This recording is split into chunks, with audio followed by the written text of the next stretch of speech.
కృష్ణాజినాన్ని మొత్తం అంతా శరీరం మీద వేసి పంపించాలి కదా. ఎందుకు కృష్ణాజినం అంటే గరుడ పురాణం విని ఉంటారు. గరుడ పురాణంలో కృష్ణాజినానికి ఉండేటువంటి గొప్పమైన విషయం ఏంటో చెప్తారు. అక్కడ దానికి ఉండే ప్రాధాన్యత ప్రభావం ఏమిటని చెప్తారు. కనుక కమండలు స్థాదీయం శుకస్యార్థే ద్విజోత్తమాగా.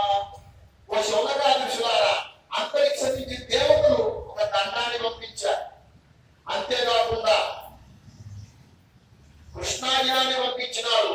ఒక కమండలాన్ని కూడా పంపించినారు. సత్యర్థం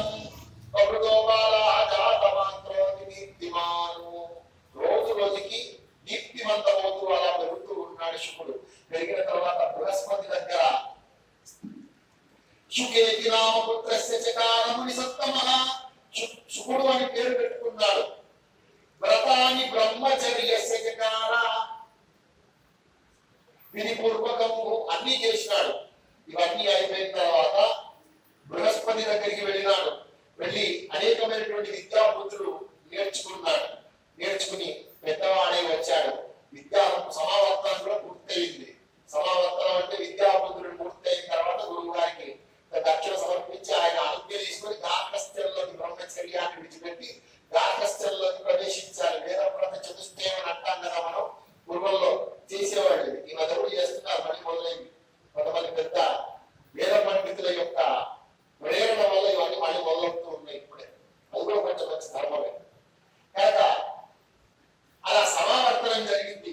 ఇవన్నీ చేసిన తర్వాత శుకుడిని చూసి అన్నాడు, నాయన విద్యాపారంకుల అయ్యావురా శుక, ఇంతకంటే గొప్పనైనటువంటి ఏమున్నది నాయన. కనుక ఒక పని చేయి, గార్హస్థ్యంచ సమాలాద్యయదేవం పితృనధారా రుణాన్మోచయన్ మా పుత్ర ప్రాప్య తారాన్ మనోరమాన్. శుక నాయన పెద్ద పెరిగావు, యవనస్తుడు అయ్యావు నాయన. అందరికీ సహజమైనటువంటి గార్హస్థ్యాన్ని నువ్వు కూడా స్వీకరించు, గృహస్థాశ్రమాన్ని స్వీకరించు. స్వీకరించి గార్హస్థ్యంచ సమాసాద్య యజ దేవాన్ పితృన్ అథ. ఇప్పుడు దేవతను పితృదేవతలను నువ్వు సంతృప్తి పరచాలి.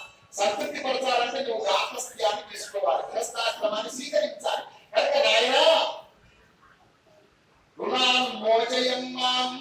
అంతేకాదు, ఒక మనవుడు పుడితే పితృదేవతలు మన పురాణాలు చెప్తూ ఉంటారు కదా. మనవుడు పుట్టి వాడి జాతకర్మ చేసిన తర్వాత ఆ మనవుడిని చూసి తాత అప్పుడు పితృరుణం నుంచి, ఎందుకంటే మన మనుషులు 3 రుణాల నుంచి వస్తారు: పితృరుణం, దేవరుణం, ఋషురుణం. ఈ 3 రుణాలు పోవాలి అంటే దానికోసం క్రియ చేయాలి. కొడుకు పుట్టాడు అనుకోండి, కొడుకు పుడితే ఆ కొడుకు మళ్ళీ సంతానం కలిగితే మనవడు. ఆ మనవడిని చూడంగానే పితృల నుంచి ముక్తులవుతాడు తాత. గురువులో ఎప్పుడు విముక్తి అవుతుంది అంటే వాడికి తర్పణాలు వగేరాలు చేసేదాకా ఉండి ఆ గురువులను తీర్చుకోగలిగితే అయిపోతుంది. అని తీర్చుకోవడం చాలా కష్టమైనటువంటి విషయం. దేవరులను కూడా తీర్చుకోవడం కష్టమైనటువంటి విషయం. అంటే పితృదేవత యొక్క రుణం ఉండకూడదు అంటారు కాబట్టి పితృలను తీర్చుకోలేనా అని చెప్పారు. అందుకే రోజు సంధ్యావందనం చేసేటువంటి వాడు బ్రహ్మయజ్ఞం చేసినప్పుడు దేవతర్పణం, రుచితర్పణం, పితృతర్పణాలను చేస్తాడు. చేసిన తర్వాత మిగతా అనుష్ఠానాన్ని పెడతారు. ఈ 3 తర్పణాలు చేయాలని చెప్పినారు. కనుక నాయన వివాహం చేసుకోవయ్యా, వివాహం చేసుకున్నటువంటి వారిపై నన్ను తరింపజేయవై, నా పితృదేవతలను తరింపజేయవని అన్నాడు.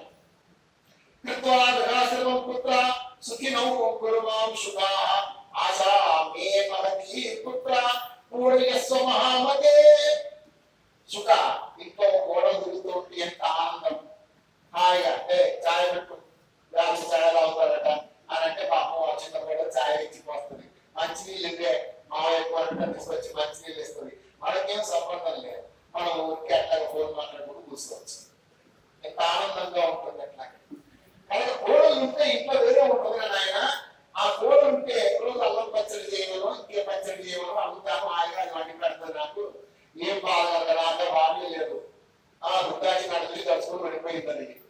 కనుక నాయన ఆశామే మహతీ పుత్ర